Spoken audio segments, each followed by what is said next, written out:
Es un gusto poder saludar a toda la audiencia de Corporación Cristiana de Radio y Televisión y por supuesto a quienes siguen las redes sociales de Misión Cristiana Elim.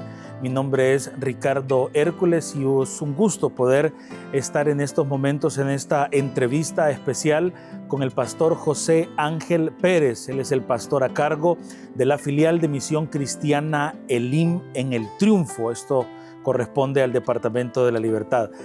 Pastor, gracias por aceptar esta plática con nosotros y bienvenido acá a los estudios de CCR TV. Gracias, hermano, es un gusto estar aquí con cada uno de ustedes. Perfecto. Pastor, creo que la mayoría del país y internacionalmente se conoce todo lo que ha pasado con su caso y curiosamente la única versión que nos falta es la suya. Es conocer cómo usted vivió todo, cómo usted procesó todo desde aquella noche de mayo, los casi 220 días que estuvo en prisión, el proceso judicial y varios aspectos que queremos conversar con usted. Pero en primer lugar, hermano, lo más importante para nosotros es saber cómo se encuentra usted hoy, ya en libertad, luego de un par de semanas de haber salido de Mariona. ¿Cómo se encuentra? Fíjese que gracias a Dios, hermano, Dios me ha dado la fuerza y la fortaleza para poder estar bien, quizás en alguna forma, hablando en el sentido humano, quizás puede llegar a sentirse un poco débil o enfermo. Bueno, salí un poco mal, ¿verdad? De prisión. Pero gracias a Dios ahí me he venido recuperando con el transcurso de los días. Y bueno, todo pues se lo agradezco siempre al que me llamó un día. Amén. Pastor, cuando usted recuerda el día de su captura, ¿qué se dibuja en su mente? ¿Qué recuerda usted de todas esas horas? Tanto en el plantón Pacífico, en el desvío a Comasagua, como las horas posteriores. Fíjese que ese fue un proceso algo difícil en el sentido en que el propósito por el cual nosotros estábamos ahí era por lo que ya se nos había notificado, ¿verdad? Que las familias de nuestra cooperativa iban a ser desalojadas. Eso fue lo que nos movió a ese lugar. En realidad nunca pensamos que iban a suceder las cosas que sucedieron, pero sí, cuando eso sucedió, yo en lo personal, pues,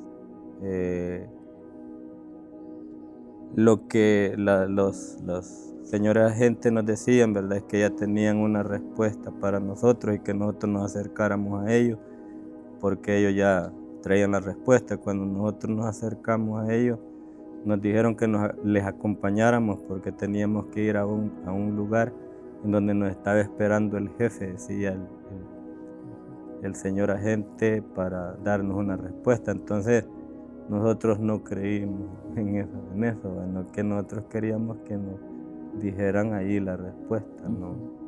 Dijo él que no se podía, que teníamos que ir. Allí fue donde comenzó todo, porque no quisimos irnos con ellos, ¿verdad? Por miedo, teníamos temor de las cosas que podían suceder en el transcurso del camino, donde ellos decían que nos iban a llevar, ¿verdad?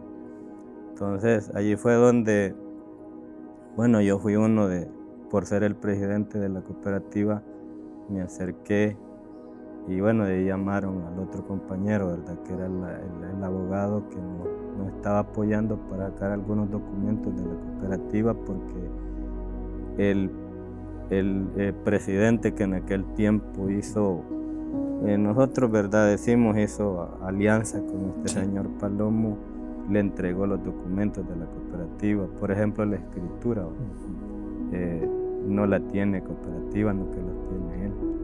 Entonces andábamos en asociaciones, nos estaban apoyando con respecto a sacar los documentos. momento. Entonces, ese día fue ese el trabajo Sí. que yo desarrollé juntamente con el abogado que nos estaba apoyando, que no era nuestro apoderado todavía. Él tenía yo que firmarle un papel para ser nuestro apoderado, pero por el caso que tenemos de María Elena, que era la abogada, que sí era la apoderada de la cooperativa, y ella pues nos prometió hacernos un amparo y no lo hizo, y le entregamos pues el dinero, ¿verdad? Que era la cantidad de $33,000 para que ella no hiciera el trabajo, y no lo realizó. Entonces, ese era más que todo algunos objetivos, ¿verdad? Y bueno, eso anduvimos haciendo ese día, y cuando, bueno, estuvimos allí, ¿verdad? Apoyando a la gente que vive en la cooperativa, fue que sucedió lo que sucedió. Yo en realidad no pensé que las cosas ocurrieran así, porque lo que estábamos haciendo solamente era pidiendo ayuda, porque nosotros ya no podíamos hacer nada. Ya habíamos hecho todo lo que habíamos podido, le habíamos pagado a una señora para que nos hiciera un amparo.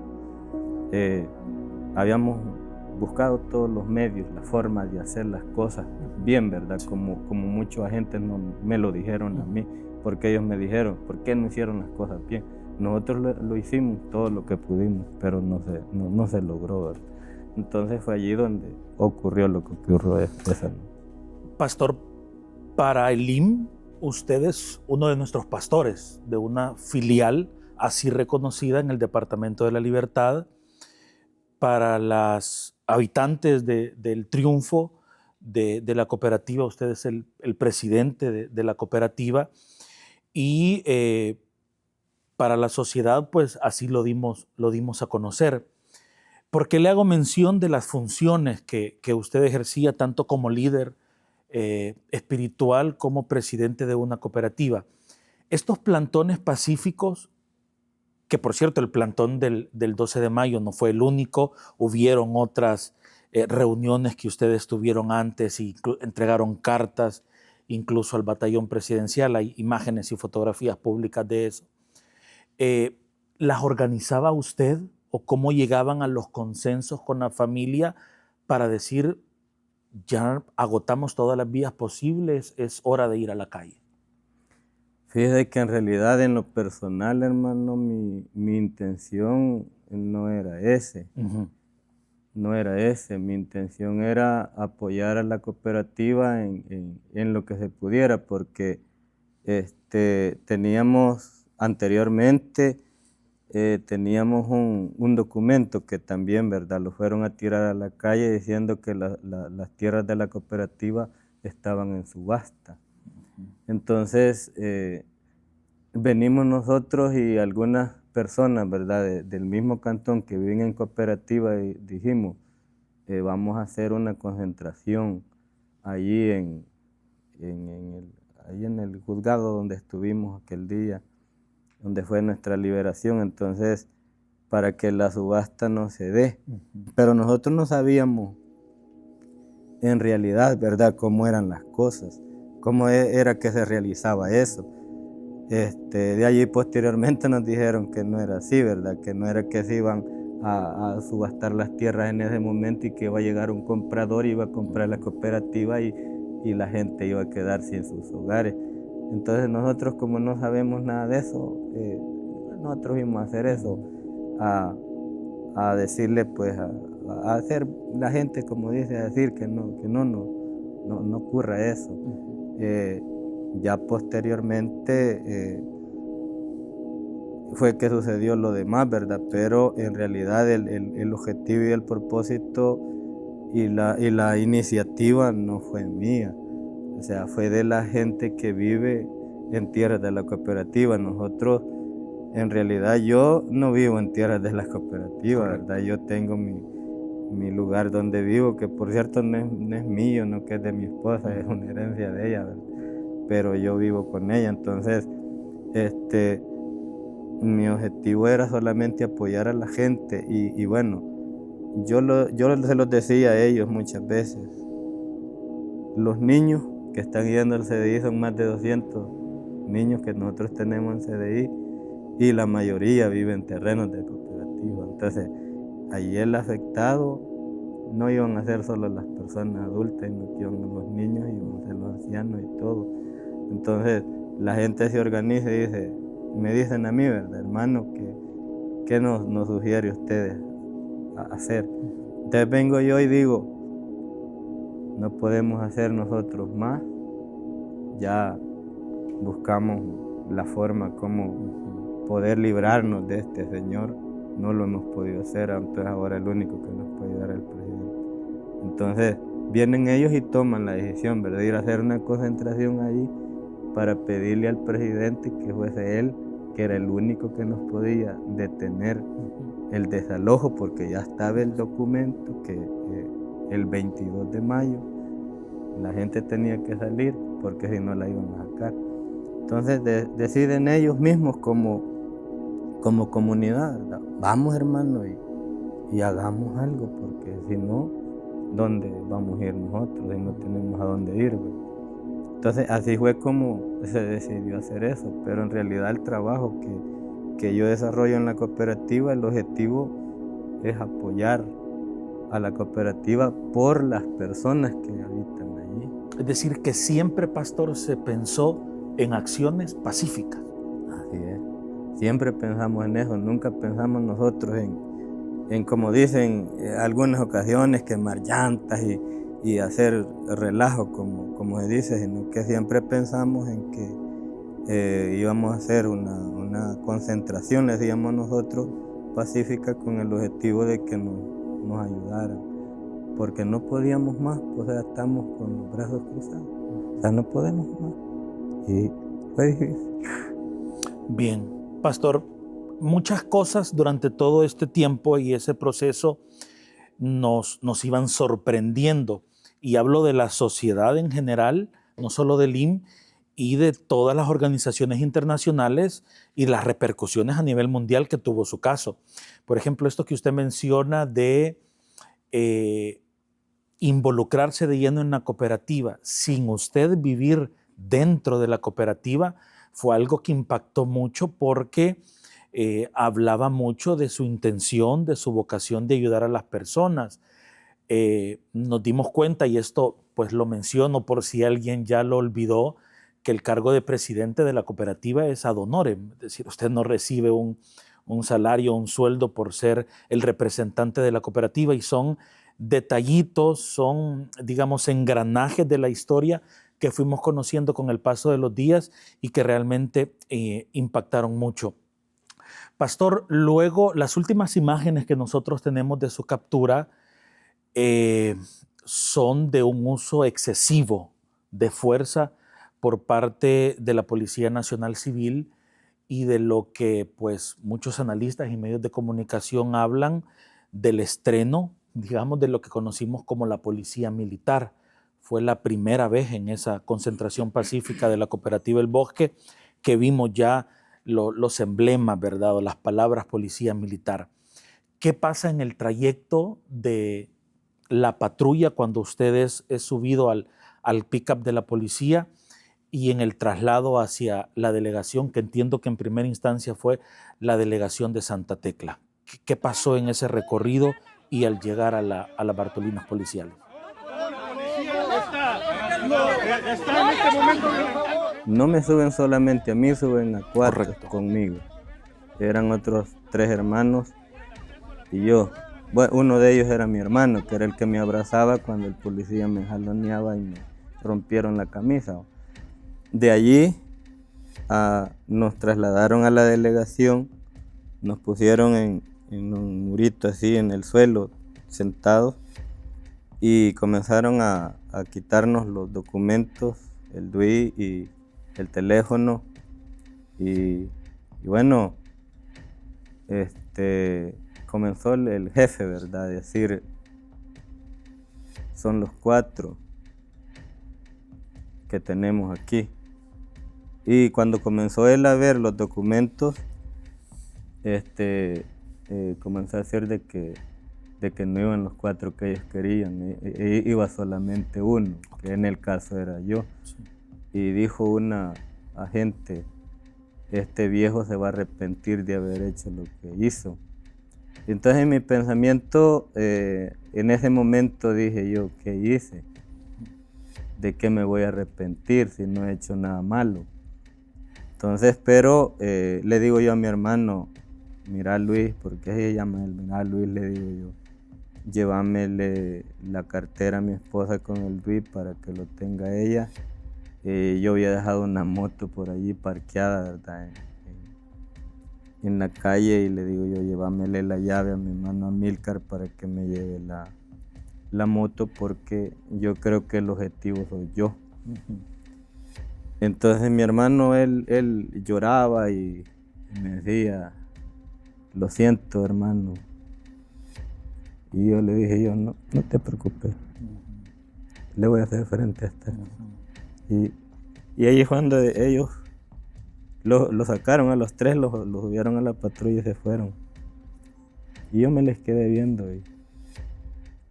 Y después me montaron de vuelta a la patrulla, me sacaron de allí. Bueno, me tomaron los datos, ¿verdad? Y me dijeron ellos, le vamos a poner el cargo de resistencia y desorden público.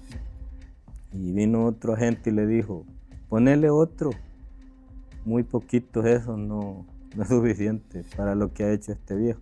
Bueno, yo porque así lo tratan a uno, solo de viejo le dicen a uno. Entonces dije yo, bueno, no sé qué he hecho.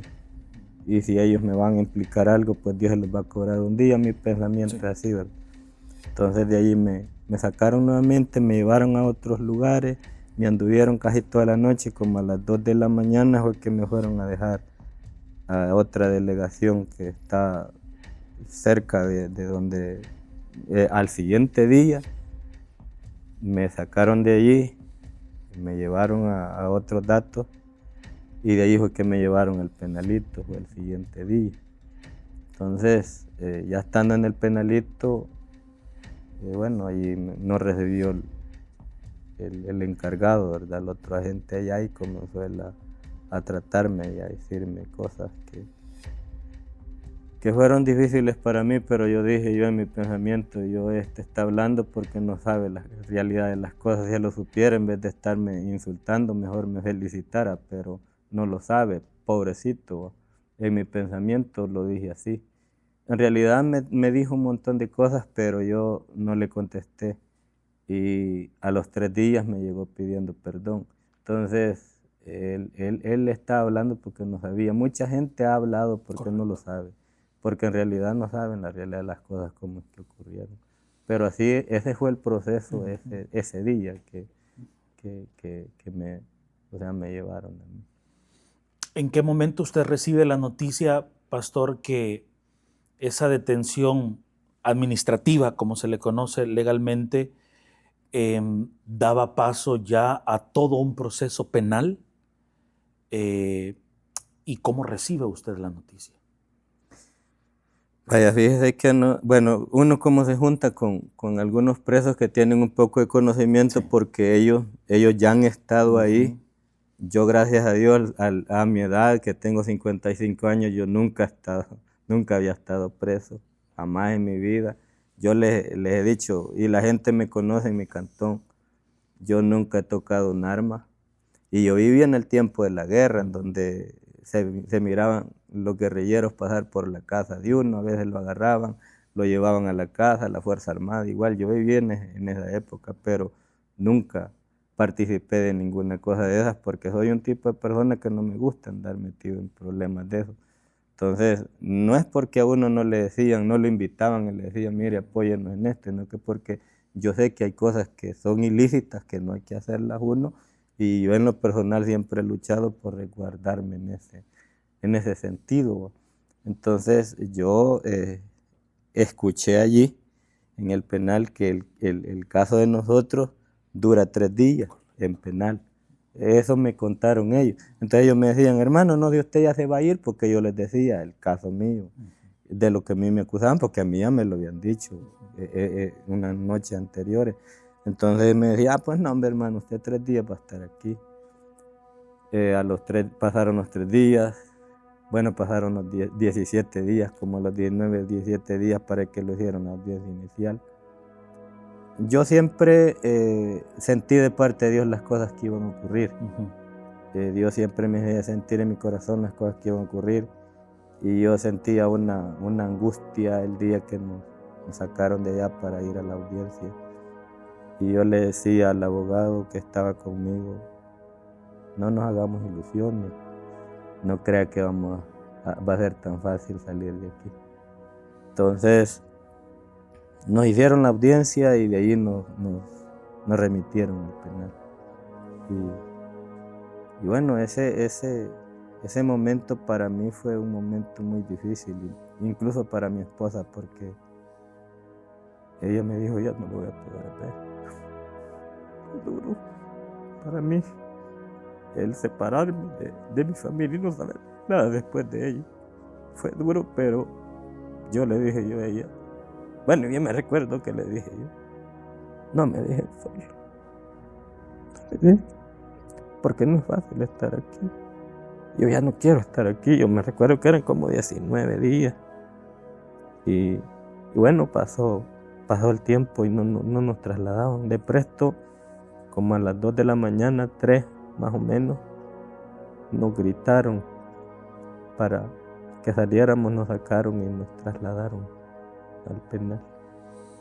Pastor, en este trabajo de los medios de comunicación, personalmente he tenido la oportunidad de estar en varios penales del país, en algunas de esas visitas con algunos de los ministerios que tenemos en nuestra iglesia y algún otro trabajo periodístico, y es realmente muy difícil de describir con palabras todo lo que pasa dentro de un centro penitenciario.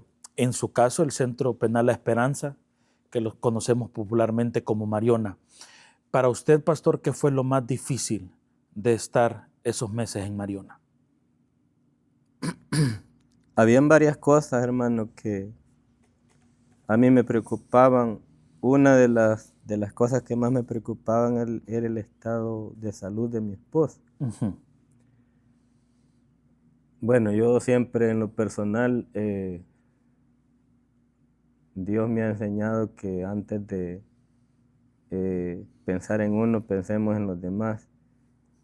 Y yo pensaba en la salud de ella, por eso siempre que tenía la oportunidad de que alguien me contara algo de ella, siempre yo preguntaba por ella, porque eso fue lo más duro para mí. Bueno, yo en lo personal decía, yo voy a sufrir aquí porque yo tenía muchos temores. Sí. Muchos temores porque, bueno, contaban cosas, ¿verdad?, que sí sucedían antes y decía yo, si todavía siguen sucediendo, creo que voy a tratar la manera de portarme lo mejor que yo pueda para que en mí no vaya a ocurrir eso. Gracias a Dios no ocurrió en mí, o sea, nunca me golpearon, o sea, no me hicieron nada de eso, solo en la celda, ¿verdad?, allí encerrado. Bueno, me sacaban 2 días por semana chaleco, le dicen ellos allí, que es un programa, yo iba a un programa de zapatería. Entonces, ese es un día que uno lo ansia que llegue, porque es el único día en el cual uno puede salir y poder caminar un poquito, ya que yo vengo de un lugar en donde mi rol es ese, caminar, ¿verdad? Y para mí, en realidad le digo, era bien difícil. Yo cuando le gritan a uno ahí, uno está listo porque uno quiere salir a caminar. Entonces, en realidad, hermano, no sentí que a mí me hubieran tratado mal y cosas así, no, que yo lo que sentía eran temores, eran miedos de que podía suceder algo y a saber qué nos iba a pasar, ya que allí se dan muchos traslados en algunas ocasiones, que me van a llevar para otro penal, mi esposa no va a saber, mis hijas no van a saber, entonces eso era la angustia que sentía dentro de mi corazón. Y de allí, hermano, por salir libre, como le digo, siempre Dios me hacía sentir a mí. Y me acuerdo que nos sacaron a la audiencia especial. Cuando la sacaron a la audiencia especial, habían pasado 5 meses que yo no había oído absolutamente nada de mi familia, de mi esposa, de nada. Y yo decía, ¿cómo están allá? ¿Qué sucederá? Y me decía el abogado, nos dejaron solos. Yo le decía, sí, nos dejaron solos. Pero hay que hacerle frente. Hay una cosa, hermano, que lo enferma a uno en el penal más que cualquier otra cosa. Hay enfermedades que uno las supera, pero ¿sabe cuál es la enfermedad que nunca, casi la mayoría no lo supera? Es la mente, es las cosas que uno tiene que vivir, lo comienzan a uno a frustrar y la mente comienza a distorsionarse. Bueno, no sé si puedo expresar esta palabra, pero allá adentro lo que le dicen una frase a las personas que quedan mal de la cabeza y es loro. Entonces, ¿por qué le dicen así? Porque él comienza a hablar él solo y comienza a ver por todos lados y comienza a decir palabras, ¿verdad? Que la gente a veces no entiende. Entonces yo le decía yo al abogado, procuremos no enfermarnos de aquí, porque si nos enfermamos de aquí, ya la regamos, le decía yo a él, porque no es fácil, le decía yo. Sí, don Ángel, él siempre me buscaba a mí. Usted es el pastor y usted es el que tiene que enseñarme a mí cómo tenemos que vivir aquí. Entonces yo le decía, eso es lo que tenemos que hacer, no nos enfermemos de aquí. Cuando usted se sienta mal de la mente, venga aquí, platiquemos. Porque yo no estaba junto con él, ellos pensaban que nosotros estábamos allí, no, él estaba en aquella esquina, yo estaba en esta esquina, o yo en medio y él allá, ¿verdad? Él venía a mí para platicar, o yo iba a donde él, y así estuvimos en ese transcurso. A los 5 meses nos llamaron y ahí es donde nosotros nos dimos cuenta que la gente hacía manifestaciones, que la iglesia estaba orando por nosotros, que estaba pasando un montón de cosas aquí afuera que nosotros ni idea de lo que... Allí fue donde nosotros una vez más volvimos a recibir nuevas fuerzas y dijimos, no estamos solos, hay gente allá que nos está apoyando, hay gente que nos está orando por nosotros, la iglesia está orando por nosotros. En realidad, hermano, en lo personal, yo nunca pensé que Misión Cristiana Elim hubiera tomado este caso así, en serio. Y ya vamos a hablar de eso, pastor, más adelante, justamente de cómo usted percibe ya libre y que me imagino ha visto ya los videos, las notas periodísticas, le han contado y quiero saber su opinión sobre eso, pero más adelante. Pastor, estos problemas de salud mental que usted me menciona y los problemas de salud física, que en su caso, pues recuerdo por pláticas con el equipo de abogados, se trataba de, creo que enfermedades de la piel y un tema de audición. ¿Se los comentaban ustedes a los custodios? ¿Qué les decían cuando reportaban estas anomalías? ¿No los atendían o cómo era? Ahí hay un grupo de presos que nosotros les decíamos logísticos, que son los que pasan por cada celda viendo las enfermedades de cada reo. Uh-huh. Los custodios no se meten en eso, son los mismos presos. Entonces ellos se encargan de trabajar juntamente con los clínicos, les dicen ahí, porque en la camisa cargan el rótulo de clínico. Por ejemplo, llegaban a la celda y decían, vaya, los crónicos ahorita a la reja, ¿va? Entonces ellos lo anotan, si tiene alguna enfermedad que la trae de afuera o la adquirió allí, entonces ellos lo anotan para sacar a clínica, pero lo sacan hasta que ya, por ejemplo, alguien que padece del azúcar se desmaya, porque tuvimos varios casos nosotros así, en donde de presto caían al suelo las personas. Entonces a veces uno no saber, eso lo alarma, y nosotros le decíamos, pero usted tiene algo, sí, yo padezco del azúcar, por ejemplo, o se me bajó, se me subió, no sé cómo es esa enfermedad, porque yo gracias a Dios nunca he padecido de una enfermedad así, pero de presto caían al suelo, a veces algunos se golpeaban, y bueno, hubo una ocasión en la que murió uno que padecía del corazón y como ellos los despojan de su familia, bueno, hubo uno, ¿verdad? Que él contó antes de morir que la esposa tenía un niño, no sé si de 6 meses, y a él lo agarraron y él dejó al niño con su esposa, entonces a él le afectó mucho eso, pero él en realidad no dijo que padecía del corazón. Entonces, de presto lo vemos nosotros, ¿verdad? Que comenzó a deprimirse, no quiso comer, y uno, bueno, los presos allí se motivan unos a los otros. No, hombre, mira, comer si tu familia te espera allá afuera y tu familia te quiere ver bien cuando vos salgáis. Si no comes, te vas a morir aquí y le vas a causar otro dolor más grande a tu familia, no solamente el que estés preso, sino que ahora vas a salir en un cajón. Los presos expresan eso allá adentro. Entonces, él me recuerdo que decía, no me importa.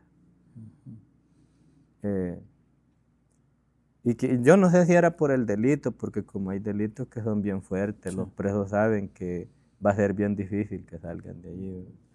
Pero pasó 15 días, parece, sin comer. A los 15 días nosotros lo vimos cuando comenzó a estirarse. Entonces, allí lo que hacen es, emergencia, en tal celda. O sea, nosotros estábamos en la 4B, me parece, no sé si en la 4B del sector 6, y comienzan a gritar, ¿verdad? Los encargados de la celda, porque hay encargados ahí. Emergencia en la 4B. A él lo fueron a sacar, pero supuestamente en el transcurso del camino y falleció. Nos contaron a nosotros, aunque nosotros nunca lo volvimos a ver a él, pero a él le sucedió eso y es por eso, porque los despojan de su familia, entonces ellos quizá emocionalmente están mal y por las cosas que están viviendo es que llegan a ese límite. Igual lo de la mente, cuando uno le pasa eso es porque uno mucho piensa en la familia, cómo estará. Allí el preso se alegra cuando le entra un paquete, por ejemplo, ¿va?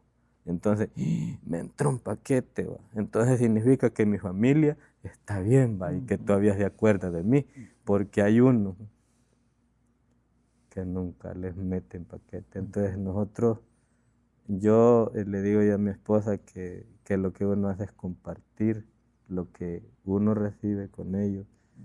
Y es bien bonito. Yo ahí en realidad nunca había visto un compañerismo como el que se tiene allí. Porque allí si solo uno le dan comida. Me recuerdo una vez que venimos al penal, que veníamos a audiencia y en el penalito de allí del Isidro lo meten a uno un día antes para sacarlo el día después.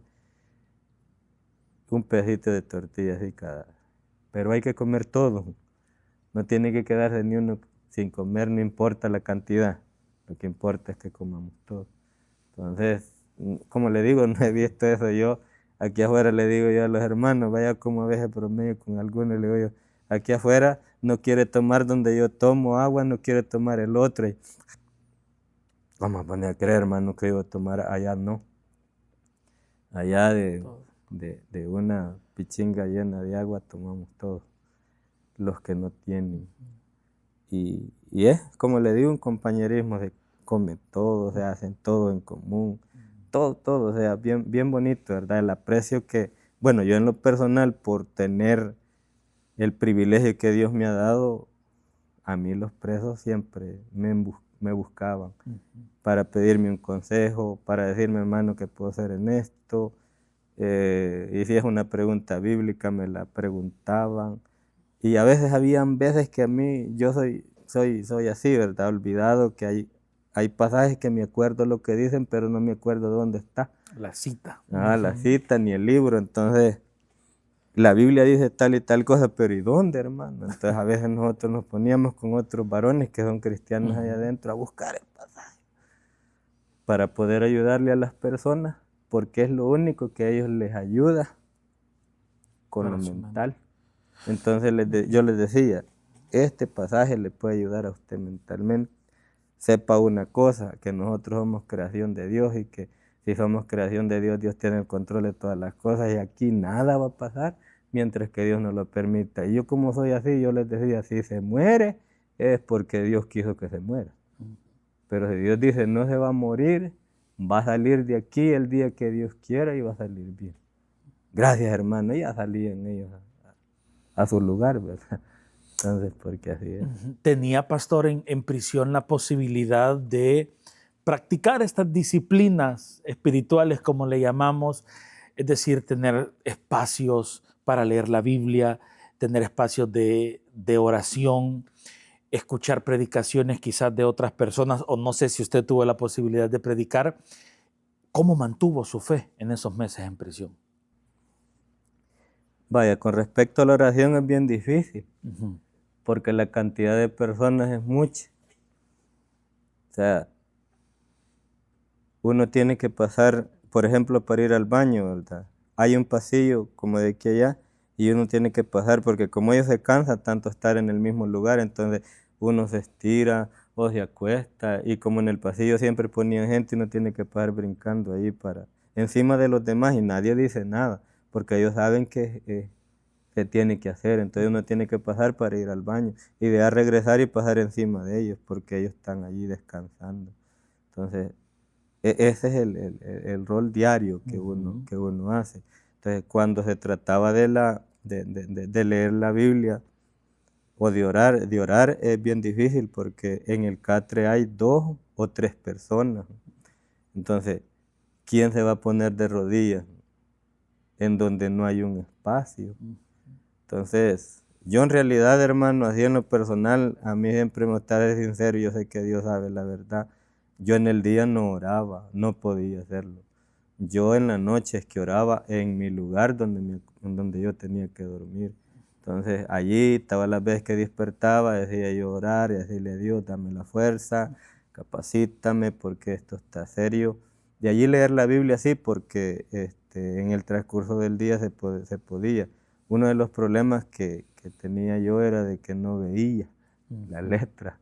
Y a veces hasta con lentes, pero como si uno está al fondo no da la luz del día, entonces uno no puede ver, ¿verdad?, la letra. De allí con respecto a lo que es los cultos, sí, allí todos los días hacen culto dentro de la celda. Pues. Entonces, yo predicaba, hermano, casi todos los días. Era comenzando a predicar la primera vez y de allí todo el tiempo querían que lo hiciera yo. Y yo les decía, miren, yo no lo puedo hacer todos los días y no es así, aquí hay otra, porque como yo no era el encargado, porque ahí le dicen de lo religioso, yo no era el encargado era otro. Entonces yo no voy a sobrepasarme sobre la autoridad de otro. El hecho de que yo tenga un privilegio de parte de Dios no significa que yo voy a hacer eso. Entonces no, Él es el encargado, Él decide quién predique y quién no. Entonces si Él me dice a mí, hermano, usted predique, yo lo hago, pero el encargado es Él. Entonces, allí todos los días, hermano, se hacen actividades de culto.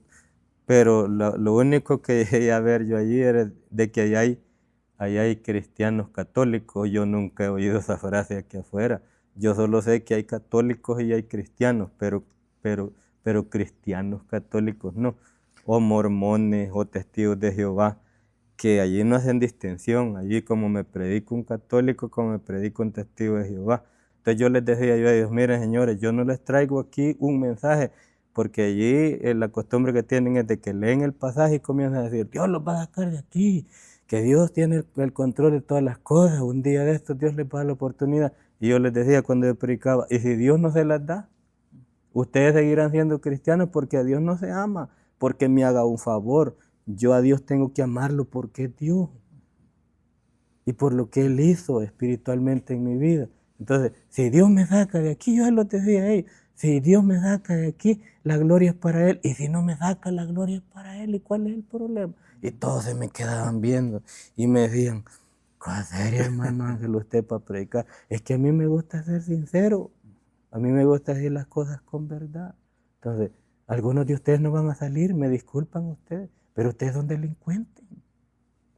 Hasta que no se demuestre lo contrario, todos los que estamos aquí somos delincuentes.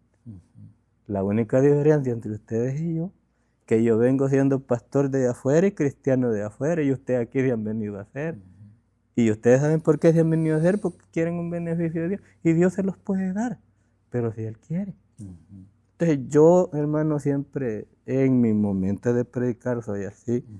Entonces me decían algunos, tienen razón, hermano Ángel, usted tiene toda la razón. Y ahí están los pasajes de la Biblia, ahí hablamos, ¿verdad?, de José, por ejemplo, que estuvo tanto tiempo preso y que después él fue exaltado, pero siempre con un propósito de Dios. Entonces yo le decía, si la voluntad de Dios es que yo salga de aquí, porque yo ya después ya estaba consciente que mi caso no era un caso común. Yo sabía eso, y yo al abogado le decía, porque él me decía, ya lo vamos a ir.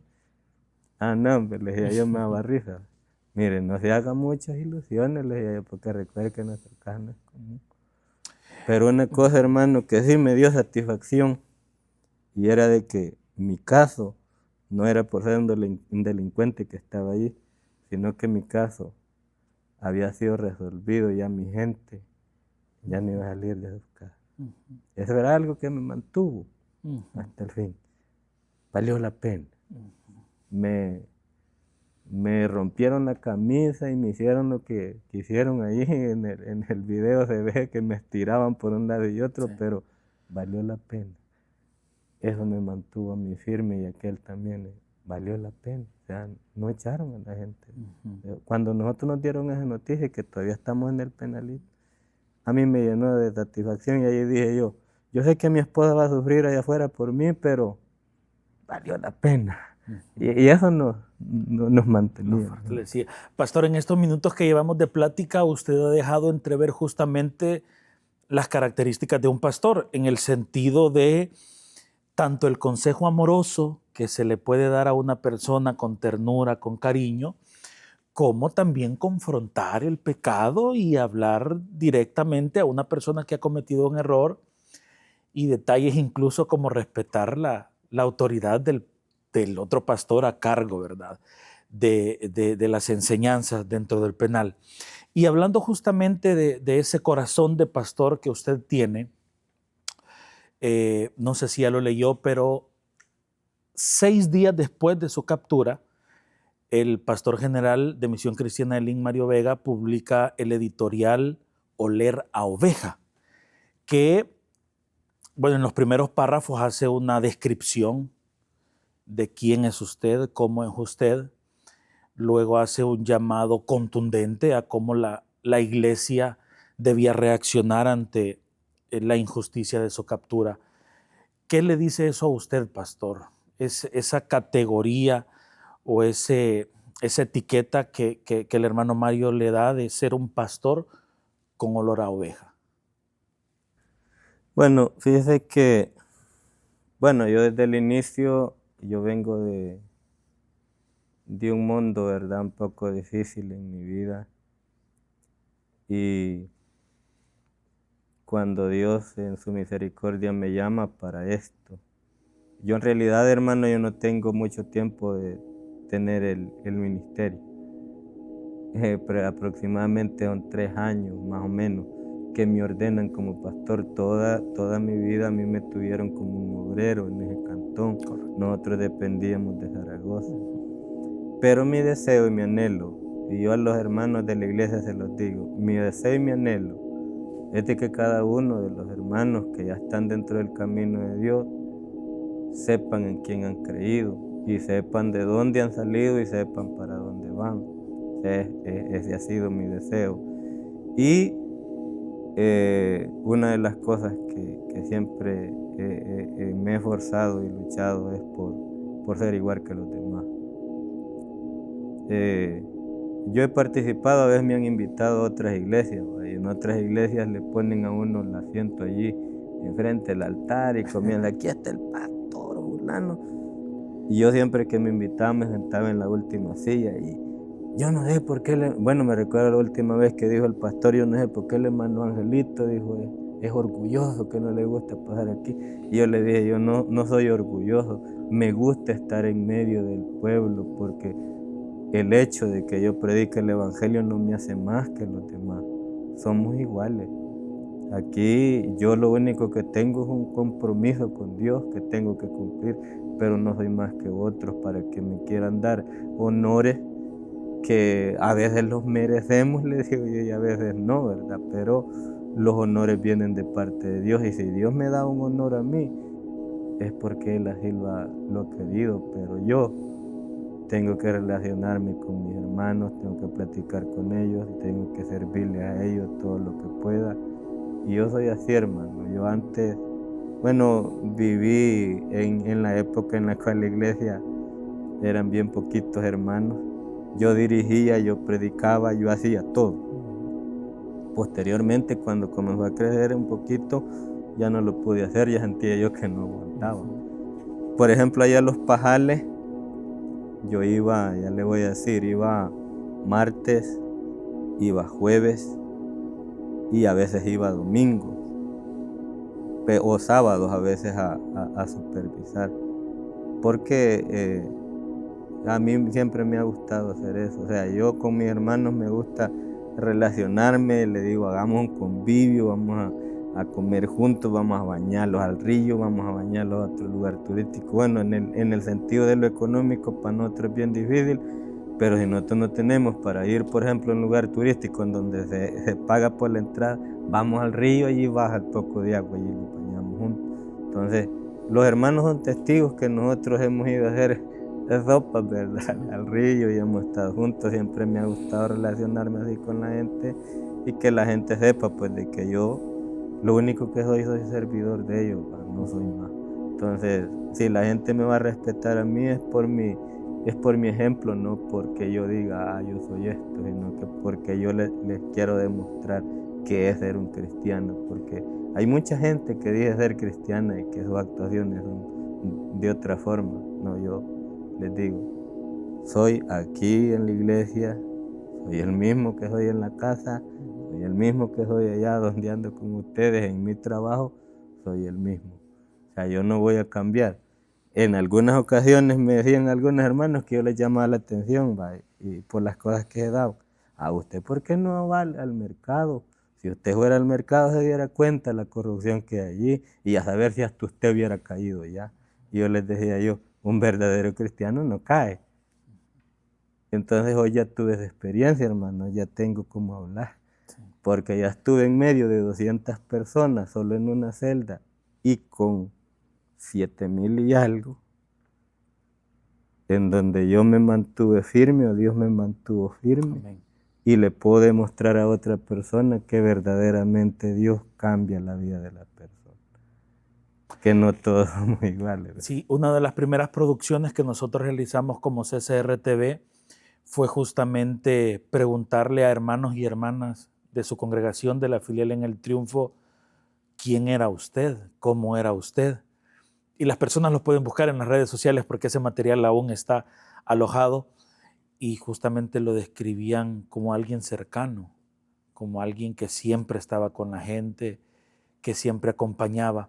Pastor, ahora que estamos hablando más desde el interior, desde Misión Cristiana Elim, y que es un tema que tenemos pendiente desde los primeros minutos, usted me decía que nunca pensó que la misión lo respaldara, así como lo hizo y como lo hemos seguido haciendo.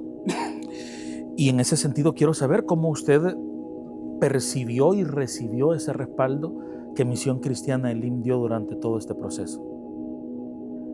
Fíjese, hermano, que para mí fue en realidad impactante, porque, bueno, yo he trabajado por 25 años casi dentro de la misión y a los hermanos yo les digo, yo me siento orgulloso de pertenecer a una iglesia como Misión Cristiana Elim. Aunque Misión Cristiana Elim es criticada, aún hasta el pastor, ¿verdad? En las redes sociales lo señalan, pero la gente que hablen mal de él es porque no tiene cerebro, les he dicho yo. Pero yo, hermano, nunca he pertenecido a otra congregación, yo aquí nací y quizás voy a hablar casi como católico, digo, aquí me voy a morir. Pero a mí lo que a mí me ha ayudado es la enseñanza, el conocimiento que el hermano Mario tiene, por ejemplo, para darle un estudio a uno.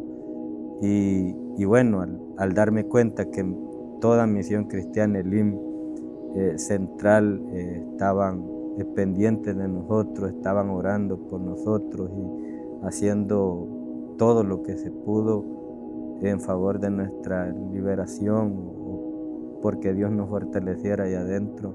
A mí en realidad me impactó porque yo nunca creí que esas cosas iban a ocurrir así. Bueno, cuando yo me di cuenta de esto, el abogado me decía, ya vio, hermano, que no nos han dejado solos. Y a mí le digo, me daba risa con sentimiento, porque en realidad fue algo que me dio fortaleza y me dio fuerza allá adentro. Y dije yo, bueno, si los hermanos allá afuera están orando por nosotros, significa que algo Dios va a hacer.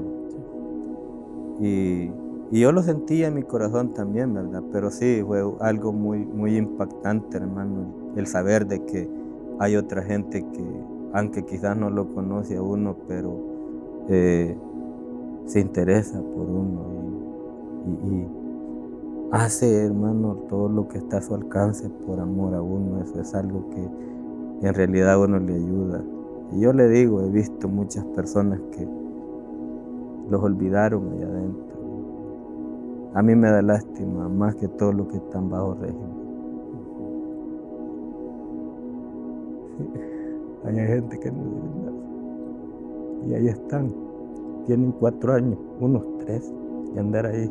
Y yo le digo, ¿y usted qué hizo? ¿Qué usted es pandillero? ¿Qué? Viejitos de 65, de 60 años, de 55 años igual a yo. Hermano, y están allí. Ya pasaron 3 o 4 años.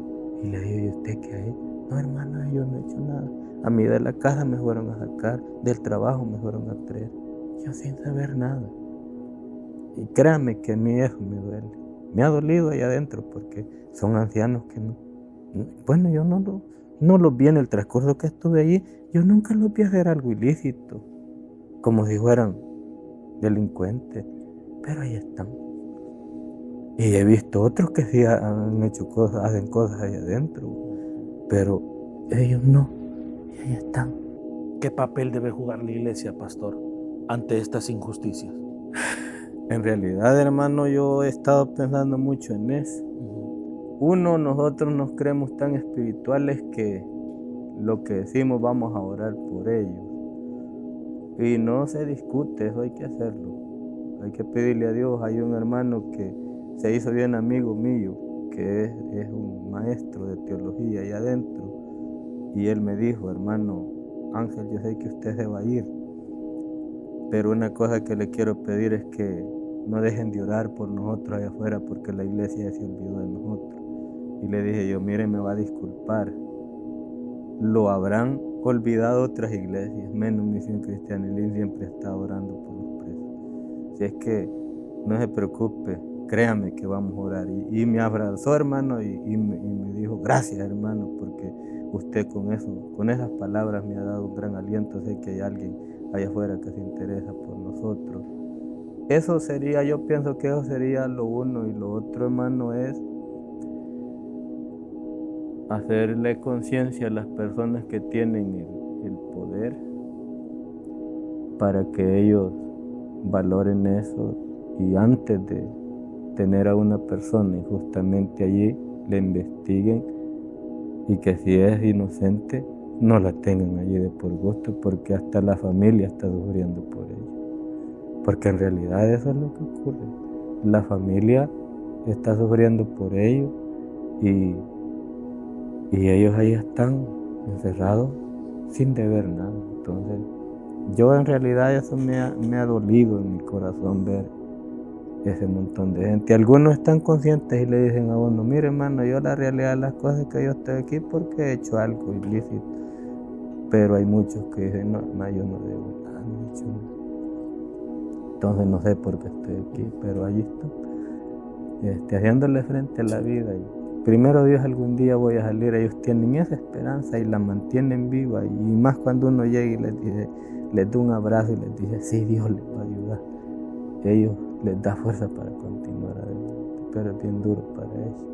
Pastor Ángel, que usted pueda estar en libertad acá con nosotros en esta plática es, en primer lugar, a un milagro de Dios, por supuesto, y en segundo lugar, porque el equipo de abogados toma la decisión de optar por un procedimiento abreviado, que, pues sin usar muchas palabras técnicas de derecho, es básicamente aceptar los cargos que le inculpa el Ministerio Público, la Fiscalía, y a cambio, digamos, se les da la pena menor y se les cambia por no pena en prisión, sino trabajos de utilidad pública.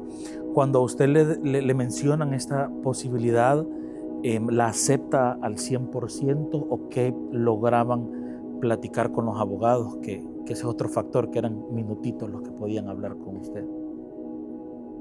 Fíjese que eso ya lo teníamos. Bueno, el abogado tiene un poco de conocimiento de eso. Sí. Yo en realidad, como le digo, nunca tenía ningún proceso de eso, yo no sabía nada. Entonces yo a él le preguntaba y le decía cómo era eso. Entonces, no que los abogados desde la audiencia inicial, ellos no, bueno, el Osvaldo, ¿verdad? Nos decía eso que me está mencionando del proceso abreviado. Entonces, yo no tenía ni idea, pero él me explicó, ¿verdad? Alejandro me explicaba que era hacerse cargo de los delitos que a nosotros nos imputaban. Y bueno, pasé todos los 7 meses pensando en eso porque nosotros casi estábamos seguros que iba a suceder eso, porque ya sabemos nosotros lo que está ocurriendo en el país, ¿verdad? Que, o sea, no es que yo voy a salir libre y así tranquilamente me borran todos mis cargos y yo quedo libre, sino que no quieren tenerlo siempre a uno ahí atado, voy a decir así. Sí. Entonces, el día que venimos, nos plantea eso el abogado. Y en realidad nosotros, yo en lo personal, hermano, por ser un cristiano, un hijo de Dios, sabemos que no podemos mentir. Y en el caso mío fue un poco difícil porque, bueno, el abogado nos decía, es como una moneda de 2 caras. Si nosotros venimos y decimos, no aceptamos el proceso abreviado, sino que vamos a llegar a la pública, en la pública van a ocurrir cosas que, o sea, no había una seguridad. Correcto. Entonces, aún, ¿verdad? Como cristiano que soy y como pastor que sirvo a la obra de Dios, para mí fue difícil tomar una decisión como esa porque me estaban implicando mentir en algo que en realidad yo no hice. Pero pensaba en mi familia y decía, no sé qué va a ocurrir después en la pública, me pueden hasta condenar porque nos habían cantado 10 años sin ser delincuentes. Entonces, yo le dije, ¿verdad?, al abogado, está bien,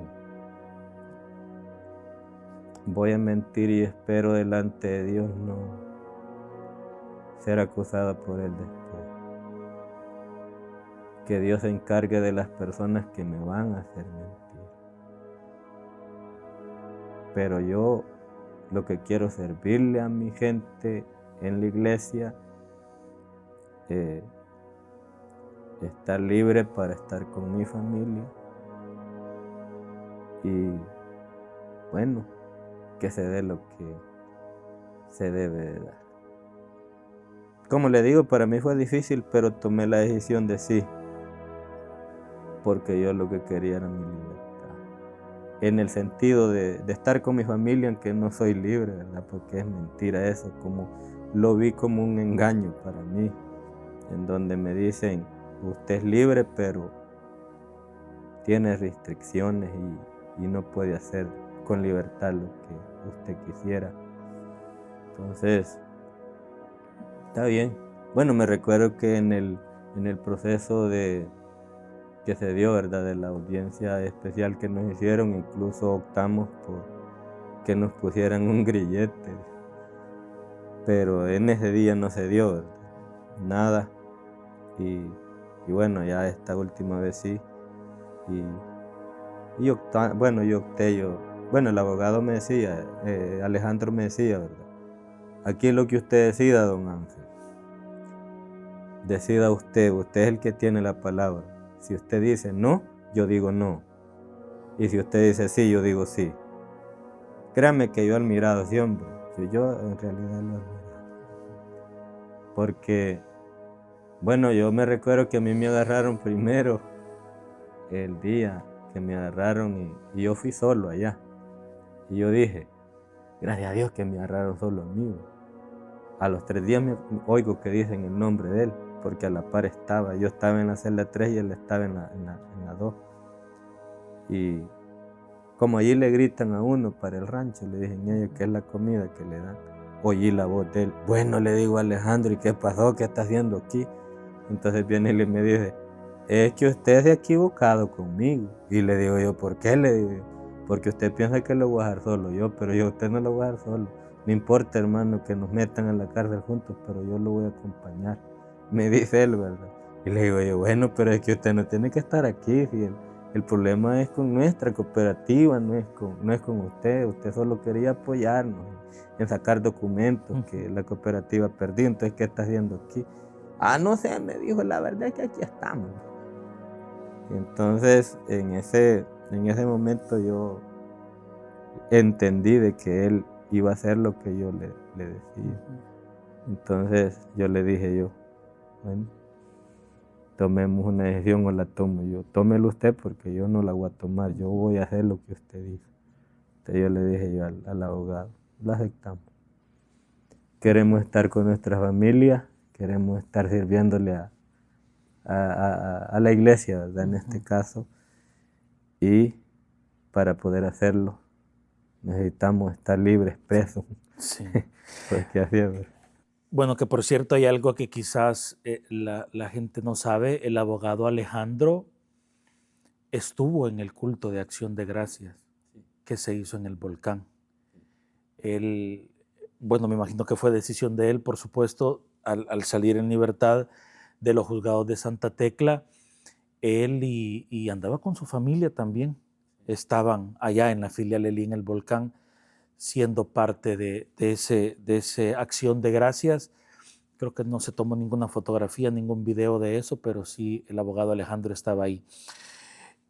Pastor, ¿usted ha quedado con algún temor ya ahora en esta libertad, entre comillas?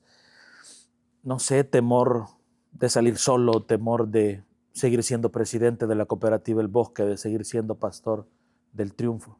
No, pastor no, pero sí seguir trabajando en Cooperativa El Bosque, porque como hace un momento parece que medio le comenté eso, de que nosotros en realidad no sabemos, hermano, qué va a ocurrir con Cooperativa El Bosque. Hasta ahorita nosotros no sabemos absolutamente nada. O sea, no podemos decir, no puedo decir yo, pues voy a seguir apoyando Cooperativa El Bosque para poder apoyar a las personas que viven allí o para poder apoyar a los que trabajan allí, ya que todos trabajamos allí. Yo en realidad no vivo en tierras de Cooperativa El Bosque, pero yo trabajo en Cooperativa El Bosque. O sea, yo me identifico con Cooperativa El Bosque por eso, porque yo hago mi milpita, yo hago mi frijolar, y yo puedo sembrar mi mata de tomate, de pepino, o sea, yo la puedo sembrar allí en mi mata de ayote, o sea, yo allí cultivo. O sea, eso es la razón por la cual, pero yo a mis compañeros les he dicho bien, que ahorita no, o sea, no tengo un documento en donde yo tenga las prohibiciones. A mí me han dicho que me lo van a hacer llegar y me da miedo seguir funcionando como presidente. Es más, creo que ya van a hacer una nueva reunión para poder reelegir personas. Entonces no me puedo meter así sin yo tener una seguridad de que tenga un documento en donde me diga qué puedo hacer y qué no puedo hacer, porque yo a la misma jueza se lo dije. yo no soy un tipo de persona que voy a hacer lo que ustedes no quieran que yo haga. Yo voy a hacer lo que ustedes me digan que yo haga. Soy así. Entonces, si ustedes me dicen no puedo salir del país, no salgo. Si ustedes me dicen no puedo cambiar de domicilio, yo no cambio. Si ustedes me dicen no puedo participar en más, nunca he participado de ese tipo de actividades que ellos dicen, ¿verdad? Que van a ir a quemar llantas y un montón de locuras que hace la gente. Yo nunca he hecho eso. Entonces, nunca he participado de ese tipo de cosas porque no me gusta andar en problemas. Entonces, yo les he dicho a ellos, tengo que esperar. Allá la gente lo busca a uno porque ya de inmediato, mire hermano, fíjese que yo quiero poner la energía eléctrica, por ejemplo, ¿verdad? Y en la del sur me piden la firma del presidente y les digo yo, fíjense que no, ahorita no les puedo ayudar porque no sé cómo es la cosa, cómo me van a dejar las medidas, entonces no tengo la facilidad de poder hacerlo. Entonces, pero sí, hermano, de trabajar dentro de la obra de Dios, eso no se discute, eso lo voy a hacer hasta que Dios me lo permita, porque en realidad Dios un día me dio la libertad espiritual y en esta libertad que tengo, aún ni los pandilleros me pudieron detener cuando yo trabajé allí en ese lugar y fue un lugar en donde yo miraba gente extraña que llegaba de otros lugares y una vez hasta me dijeron que estaba prohibido ir a los pajales a predicar y yo les dije, a mí no me manda un hombre, a mí me manda Dios. Y ellos me dijeron, ¿verdad? Pues se va a morir, pues los vamos a morir de todas maneras. Si ustedes son los que me van a quitar la vida, quítenmela, solo hay una diferencia entre ustedes y yo. Y es de que ustedes si se mueren sin tener a Cristo en su corazón se van a ir al infierno. Y yo, si hoy me quitan la vida, mejor para mí. Para mí morir es ganancia, entonces yo me voy para el reino de los cielos.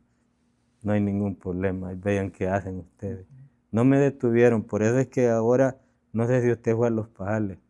Pasamos. Ahora nosotros tenemos la libertad de poder ir a los pajales porque no cedimos a las exigencias. Yo no cedí a las exigencias de ellos. Cuando se trata de la obra de Dios, a mí no me van a detener, porque es la obra de Dios, no es cualquier cosa lo que yo estoy ministrando, es la obra de Dios.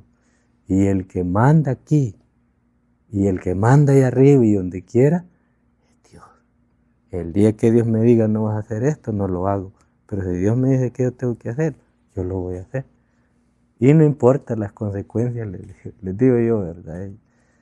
Y gracias a Dios, hermano, Dios me ha capacitado, me ha dado la fuerza para yo poder enfrentar algunas cosas que he tenido que vivir con respecto a la obra de Dios y las he superado. Gracias a Dios, Dios me ha dado la victoria, como nosotros decimos. En todo esto que hemos vivido, son experiencias que a mí me van a ayudar y me están ayudando, porque ahora yo puedo decirle a mis hermanos, Dios es fiel. Amén. O sea, ese es el punto, que Dios es fiel. Si uno hace la voluntad de Dios, Dios estará con nosotros siempre, donde quiera que estemos, no importa en el lugar. Pastor, casi estamos terminando esta plática, pero me gustaría saber qué mensaje usted le envía a otros pastores, consiervos suyos, que voy a decirlo así, no se toman tan en serio como usted el llamado pastoral y todo lo que eso implica. Para ser específico, atender las necesidades del rebaño que Dios les permite pastorar y estar atentos a las necesidades sociales, económicas, evidentemente acompañado pues de la predicación de la palabra, de la búsqueda del Señor, pero también de forma integral preocuparse por las necesidades de la gente. ¿Cuál sería su mensaje para ellos? Fíjese que allá en el cantón hay algunas congregaciones, ¿verdad? Y bueno, yo he escuchado, hoy que estoy afuera, he escuchado en donde dicen, pero si él es pastor no debería de haber andado en esas cosas. A veces nosotros hacemos del evangelio algo bien cerrado, voy a decir así. Solo me tengo que interesar en oración, lectura de la Biblia y ir a la iglesia, pero eso no lo es todo. hay muchas cosas que dan dentro de la iglesia y en las comunidades en las cuales uno tiene que identificarse como pastor, porque hay momentos en los cuales hay pastores que no les gusta meterse en nada, y cuando ocurren estas cosas, lo juzgan a uno, lo critican, y qué andaba haciendo allí si es el pastor. Bueno, en las redes sociales Sí. están esos comentarios, ¿verdad? Entonces, ¿qué andábamos haciendo allí? Lo que andábamos era a- apoyando a una causa justa, no andábamos haciendo nada malo. Entonces, hay mucha gente que las cosas buenas le llama pecado y las cosas malas que hacen. Somos pecadores, hermanos, y no me miren a mí, no que oiganme nada más lo que digo, pero la Biblia no enseña eso, la Biblia enseña que lo que yo hablo es lo que yo tengo que vivir. Entonces, el mensaje que yo les daría a los pastores sería ese, que no solamente se encarguen de inculcarle a la gente a orar, a leer Biblia, a congregarse, sino a vivir el Evangelio como se debe de vivir, en justicia, que las necesidades de las personas las podamos hacer nuestras, porque ese es el problema, que a veces nosotros vemos la necesidad de otras personas y no nos interesa lo que puedan estar viviendo ellos, pero nosotros tenemos que interesarnos en las necesidades de ellos. Juan dijo claramente, porque el amor era ese. Como yo le voy a decir a un hermano que te vaya bien, hay que Dios te socorra, y yo teniendo para poder ayudar no ayudo. Entonces, ¿en qué estamos? No estamos en nada. Es como que hacemos del Evangelio algo como el mundo lo hace, pues que Dios te ayude y ahí ve cómo salir. No, hay que involucrarse y hay que apoyar a las personas en sus necesidades, porque eso es lo que la Biblia dice, ¿verdad? Uno tiene que estar ahí en las necesidades que ellos puedan tener, porque el problema es que a veces vienen necesidades a mí. Por ejemplo, en lo que yo he estado, si la iglesia no me hubiera apoyado, yo ya quizás estuviera todavía, porque no hay nadie que hable por mí, no hay nadie, sino que estamos prácticamente solos. Entonces, pero cuando hay un apoyo, las cosas cambian y son diferentes. Entonces el mensaje sería eso, que leamos la Biblia más bien y que la interpretemos de la manera correcta, porque una de las cosas que nosotros tenemos, bueno, yo fui a estudiar teología y en la teología nos enseñaban que todos leen la Biblia, pero no todos la interpretan de la manera correcta. Entonces ese es el punto, que Jesús cuando anduvo en la tierra habló de justicia, justicia, justicia, justicia. Incluso hasta los soldados romanos venían y le dijeron, ¿yo qué tengo que hacer? Los que cobraban impuestos, ¿y yo qué hago? Entonces Jesús les daba una respuesta a ellos, qué es lo que tenían que hacer, en justicia del pueblo, no en justicia de ellos, porque ellos están enriqueciendo. Vaya, si era, por ejemplo, un soldado, él estaba ejerciendo la fuerza y demostrando de que era alguien que tenía la capacidad. Pero ¿qué pasaba con el débil? El que no tenía la capacidad. ¿Qué pasa con ese? El que no tiene que comer quizás en algún momento. ¿Qué hacemos nosotros como iglesia para ayudar? ¿O qué hace el pastor para enseñarle a su pueblo cómo se tienen que atender a las necesidades? Es bien difícil, pero nosotros estamos en la responsabilidad de hacerlo. Por ejemplo, yo vivo en un cantón donde la condición económica es bien dura, pero nosotros, ¿qué es lo que hacemos como iglesia? Bueno, hermano, aquí vamos a ver cómo hacemos para unirnos todos juntos y si es posible recoger unas ofrenditas para cuando haya una necesidad de alguna enfermedad de algún hermano, poder ayudarle para que vaya a pasar una consulta o cosas así. Es la forma como nosotros trabajamos allí. Entonces, eso es lo que hay que hacer, ¿va? Porque a veces uno solo habla de lo espiritual, pero no es solo espiritual todo, hay otras cosas que hay que atender. A las autoridades de este país, ¿qué le diría, hermano, luego de todo este proceso que ha atravesado? Bueno, yo creo que a las autoridades más que todo que puedan hacer justicia, sí, aún con el trato de los presos, porque el hecho de que sean delincuentes no significa que no son personas. Ellos son personas que les duele en su corazón, ¿verdad?, las cosas que se les hacen. Nosotros en lo personal, gracias a Dios, nunca, no nos trataron así, siempre Incluso habían unos, porque hay unos hermanos que no son las autoridades, no todos son iguales. O sea, hay unos que, disculpen los hermanos, pero el protocolo, nosotros tenemos que hacer esto con usted. Y nosotros les agradecimos siempre. Y créanme que ese tipo de personas son las que el país creo yo que debería de tener. Que usen la fuerza, que la usen, pero en los momentos en los cuales se requiera, no en los momentos en donde no se requiera. Que porque me cayó mal este preso, yo lo voy a tocar más. No, sino que tratarnos como personas, no por otras cuestiones. Bien, hermano, ¿y a usted qué le queda hacia el futuro como pastor de la filial en el Triunfo? ¿Qué ha pensado? Bueno, ¿cómo encontró la filial? ¿Cómo encontró la gente? ¿Qué proyectos tiene hacia el futuro? Y los siguientes pasos que va a dar como pastor a cargo de nuestra filial allá en el Triunfo. Fíjese que yo siempre he pensado en una cosa, y yo les digo a los hermanos, los hermanos lo saben. Mi objetivo y mi propósito para el futuro es que la iglesia del Triunfo pueda volar de esta tierra y presentarse limpia delante de Dios. Eso es lo que yo quiero. Y a ellos se los he dicho. De nada me sirve haber trabajado por años predicándoles a ustedes. Si el día del rapto ustedes se quedan, yo lo he dicho a ellos. A veces algunos se molestan conmigo, pero es la verdad. Imaginen que yo he gastado zapatos, he gastado perfume, he gastado ropa y he luchado por ello. Y que al final yo tenga que andar viendo y dónde está mi esposa, por ejemplo, no está aquí.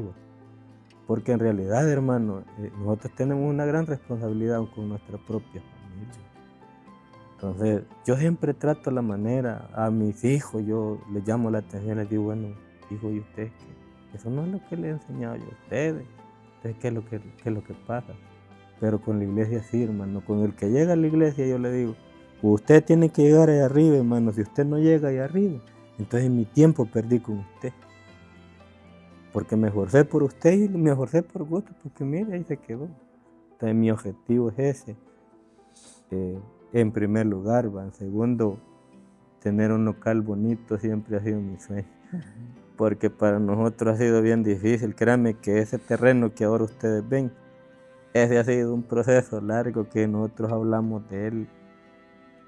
Nosotros antes, hermanos, los cultos los hacíamos en los hogares de cada uno de los hermanos. No teníamos un lugar donde hacer un pequeño local y congregarnos ahí. Y ese ha sido algo que está en mi mente, aunque ya pasaron años, pero está en mi mente, nunca se me ha olvidado todo el proceso que hemos vivido.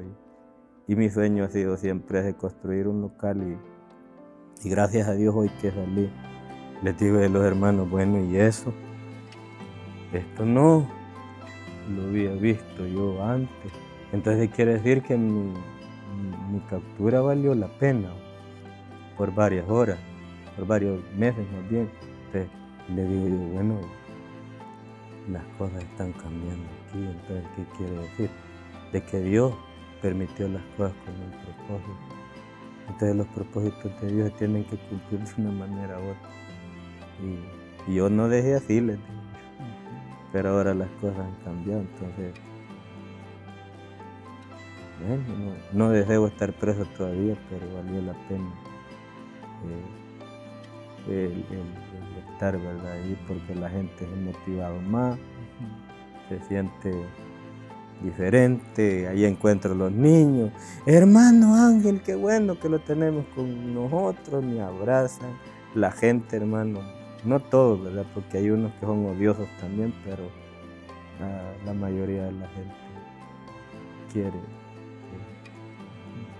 O sea, lo deseaba pues, verme a mí allí, ¿verdad? Porque yo he trabajado en varias áreas para ellos.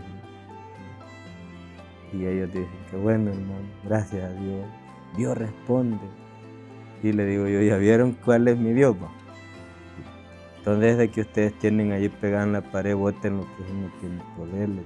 Más que todo, como yo conozco a mi gente, sé quién es católico. Botes y cuadros que tienen ahí, que no, quiebrelo mejor. No, si eso no es como una foto.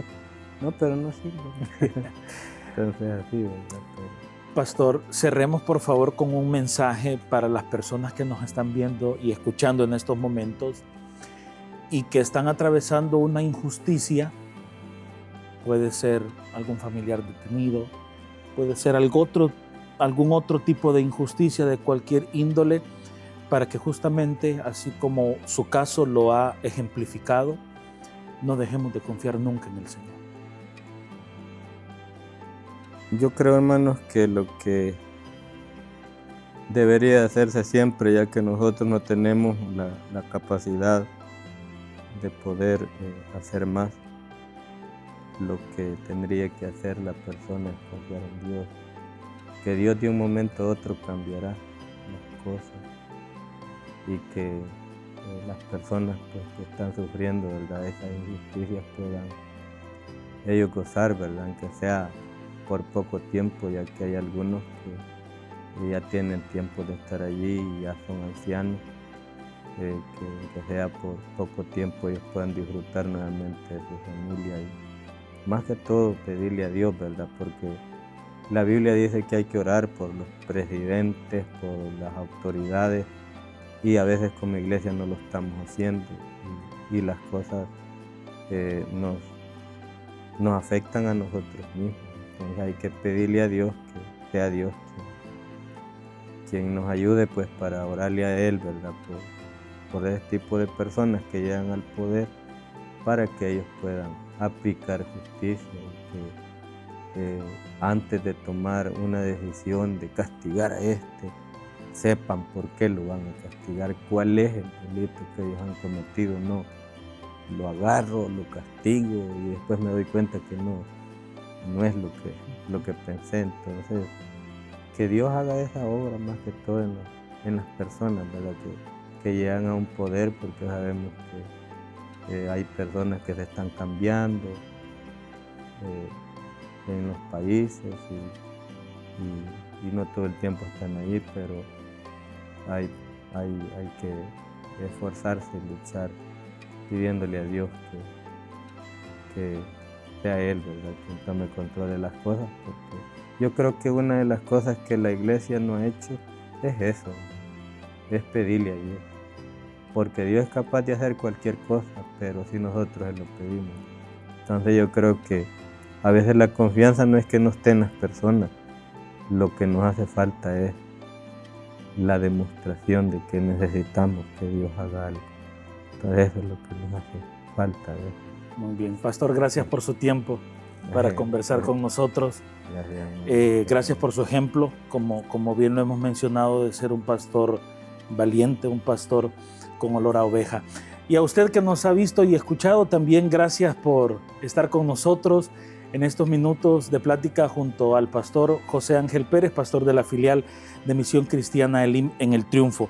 Quiero despedirme con un versículo que encontramos en el libro del profeta Amós, capítulo número 5, versículo número 24. Pero corra el juicio como las aguas y la justicia como impetuoso arroyo. Gracias por su sintonía. Dios les bendiga.